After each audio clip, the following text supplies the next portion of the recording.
Selamat pagi, perkenalkan nama saya Ripka Rosalia Manurung, NPM B1A021132, mahasiswa Fakultas Hukum Universitas Bengkulu. Di sini, saya akan menyampaikan sedikit materi dari mata kuliah Hukum Dagang yang sudah saya pelajari, yaitu tentang hukum jual beli pada perusahaan.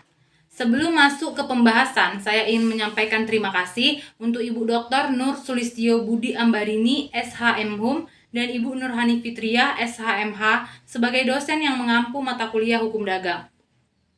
Baik, apa sih yang dimaksud dengan jual beli pada perusahaan? Definisi jual beli dapat kita lihat di pasal 1457 KUH Perdata yang menyebutkan jual beli adalah suatu perjanjian dengan mana pihak yang satu mengikatkan dirinya untuk menyerahkan suatu kebendaan dan pihak yang lain untuk membayar harga yang telah dijanjikan. Dari pasal 1457 KUH Perdata ini, maka dapat kita tarik unsur-unsur dari jual beli adalah adanya perjanjian, barang yang diserahkan, harga yang disepakati, dan adanya kesepakatan itu sendiri. Dalam hukum jual beli dikenal adanya asas konsensualisme, yaitu proses jual beli sendiri dianggap sudah terjadi sejak saat tercapainya kesepakatan antara benda dan harga, meskipun belum ada penyerahan atau pembayaran, sebagaimana tercantum dalam pasal 1458 KUH Perdata. Penyerahan atas suatu benda tergantung pada jenis bendanya. Jika benda bergerak, maka penyerahan dilakukan secara langsung atau nyata. Contohnya jual beli alat komunikasi seperti handphone. Penyerahannya dilakukan secara nyata, sebagaimana diatur dalam pasal 612 KUH Perdata.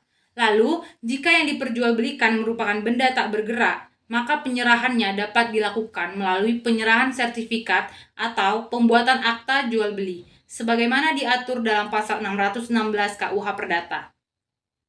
Lalu, jika jual beli dianggap telah dilakukan sejak terjadinya kesepakatan, maka resiko atas benda yang diperjualbelikan akan jatuh kepada siapa? Tentu itu menjadi pertanyaan bagi teman-teman, dan itu juga menjadi pertanyaan bagi saya.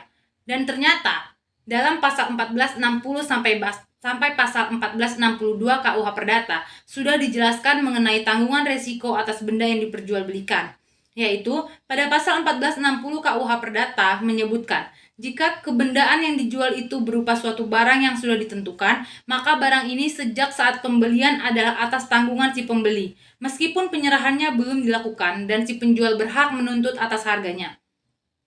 Pada pasal 1461 KUH Perdata menyebutkan, jika barang-barang tidak dijual menurut tumpukan tetapi menurut berat, jumlah, atau ukuran, maka barang-barang itu tetap atas tanggungan si penjual hingga barang-barang ditimbang, dihitung, atau diukur. Lalu pada pasal 1462 KUH Perdata menyebutkan bahwa jika sebaliknya barang-barangnya dijual menurut tumpukan, maka barang-barang itu ada atas tanggungan si pembeli, meskipun belum ditimbang, dihitung, atau diukur.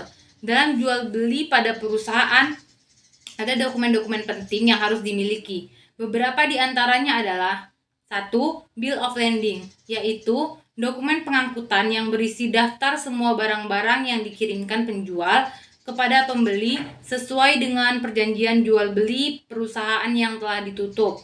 Dokumen ini juga sering disebut dengan konsumen. 2. Insurance dokumen atau polis asuransi, yaitu tanda bukti bahwa barang-barang yang dikirimkan sudah diasuransikan. Polis asuransi penting untuk menjamin kerugian yang mungkin saja dapat timbul. Yang ketiga, commercial invoice atau faktur, yaitu dokumen dari penjual sebagai lampiran bill of lading yang berisi catatan barang-barang yang dikirim beserta harganya di tempat penjual. Ada dua macam invoice, yaitu commercial invoice dan consular invoice. Yang keempat, certificate of origin, yaitu surat keterangan asal barang yang dibuat oleh kamar dagang di negara penjual dengan tujuan untuk menjamin keaslian barang-barang yang bersangkutan. Di dalam sertifikat itu dijelaskan bahwa barang tersebut adalah hasil produksi negara penandatangan sertifikat itu. Jadi, sertifikat itu dapat merupakan jaminan kualitas dari barang tersebut. Jadi, kita bisa tahu barang-barang itu berasal dari mana dan dapat terjamin kualitas atau keasliannya. Yang kelima, packing list dan weight list. Packing list adalah suatu daftar tentang satuan barang kiriman yang dibuat oleh bagian pengepakan yang berisi tentang nomor kode masing-masing barang, berat masing-masing barang, ukuran, dan weight list, yaitu daftar timbangan barang-barang di pelabuhan muatan. Untuk dapat memahami terkait jual beli pada perusahaan, saya mengambil contoh kasus Budi Said versus PT Antam. Dalam kasus ini, Budi Said membeli sejumlah emas kepada PT Antam melalui perantara pekerja PT Antam dengan harga diskon atau di bawah harga resmi pada website PT Antam. Budi Said membeli emas dengan total berat 7.071 kg, tetapi baru diterima sebesar 5.935 kg. Berarti kurang 1.135 kg.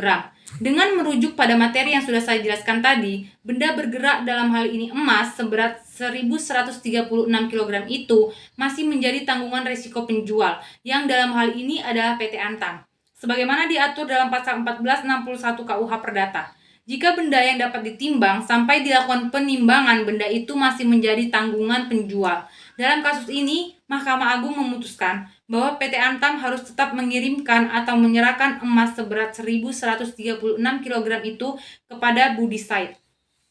Ini salah satu contoh kasus yang terjadi pada kegiatan jual beli pada perusahaan. Mungkin hanya ini yang dapat saya sampaikan. Jika ada kesalahan kata, saya mohon maaf. Kiranya sedikit penjelasan ini dapat memberi manfaat untuk saya dan teman-teman semua. Selamat pagi dan terima kasih. See you next time.